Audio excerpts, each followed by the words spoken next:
আল্লাহর ভয় যদি কোনো মানুষের অন্তরে থাকে, তাহলে ওই মানুষটা কখনো ডাকাতি করতে পারে না, সুদ খাইতে পারে না, ঘুষ খাইতে পারে না, জিনা বেবিচার করতে পারে না।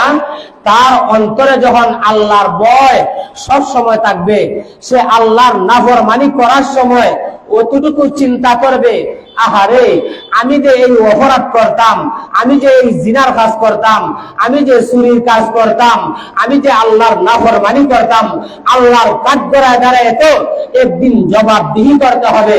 কোন মানুষ যখন তার অন্তরে আল্লাহর ভয় পয়দা করে নেয়, তখন ওই মানুষটা সহজেই ইসলাম হয়ে যায়, সংশোধন হয়ে যায়। পুলিশের ডান্ডা বেরির কারণে মানুষ ইসলাম হয় না।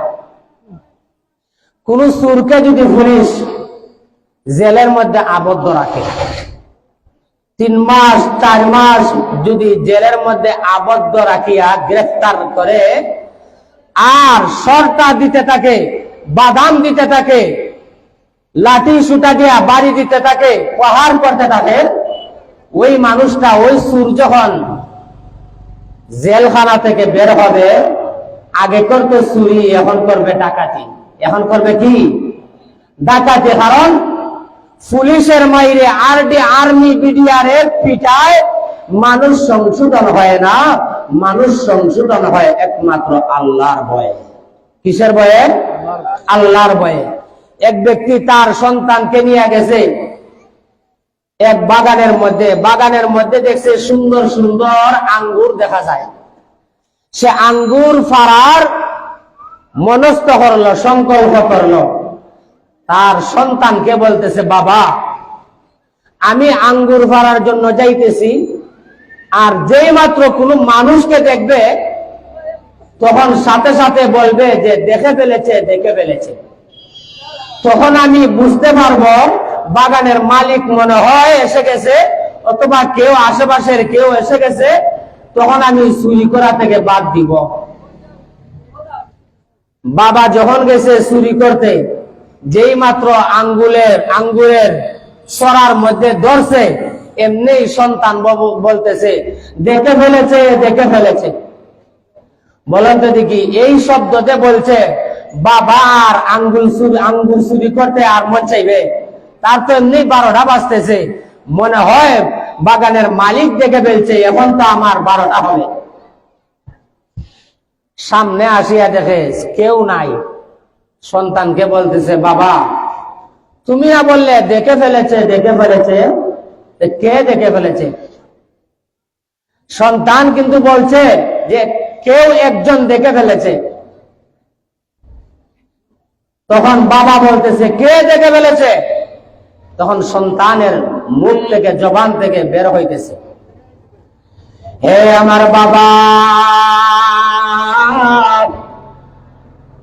তুমি আর আমি চুরি করার জন্য যে এসেছি, বাগানের মালিক না দেখতে পারে, আশেপাশের কেউ না দেখতে পারে, আব্বা জান,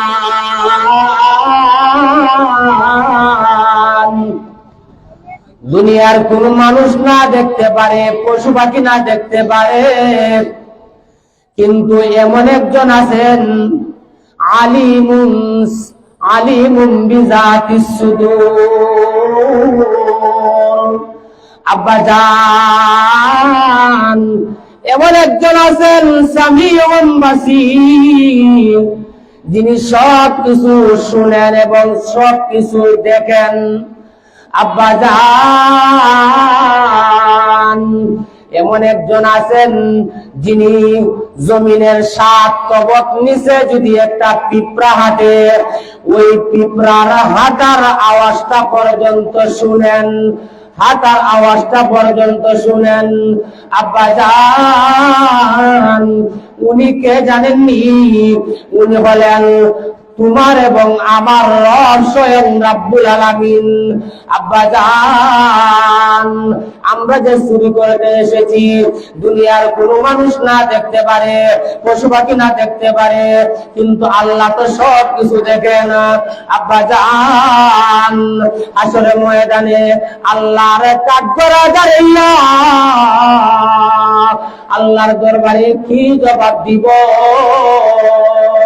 সন্তান যখন বাবাকে নসিহতমূলক কথা বলেছে, বাবার অন্তরের মধ্যে আল্লাহর ভয় ভীতি সঞ্চার হয়ে গেছে। বাবা বলতেছে, ও আমার সন্তান, আজ থেকে আমি প্রতিজ্ঞা করলাম, আজ থেকে আমি চুরি ডাকাতি করব না। বলেন সুবহানাল্লাহ। বলুন তো দেখি, কিসের ভয়ে চুরি থেকে বিরত রাখছেন? আল্লাহর ভয়ে। যার কারণে শুরুতে আল্লাহ বলেন, ইয়া আইয়ুহান নাসু তাকু রাব্বাকুম, ও মানব জাতি আল্লাহকে ভয় করো, আল্লাহকে ভয় করো। কেন ভয় করবেন? আল্লাহ বলেন, ইন্না জালজালাতাস সাআতি শাইউন আযীম, কিয়ামতের কম্পন ভয়ঙ্কর কম্পন। ইয়াউমা তারাউনাহা তাযহালু কুল্লু মুরদিআতিন আম্মা আরদাত। আল্লাহ বলেন, কিয়ামতের দিন, কিয়ামতের ভূমিকম্পের কারণে, কিয়ামতের আযাব আর গজবের কারণে দুধযাত্রী মা তার দুধের শিশুকে, স্তন্যদায়িনী মা তার দুধের শিশুকে ভুলে যাবে। হাসরে ময়দানের অবস্থা দেখিয়া, হাসরে ময়দানে আল্লাহ জাহান্নামকে উপস্থিত করবেন। জাহান্নাম চিৎকার করতে থাকবে, চিৎকার করতে থাকবে হাসরবাসীদেরকে গিলে ফেলার জন্য, গিলে খাওয়ার জন্য।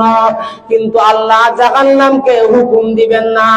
হাসরে ময়দানে মানুষ ছুটাছুটি করবে, একদিক সেদিক ছুটাছুটি করবে।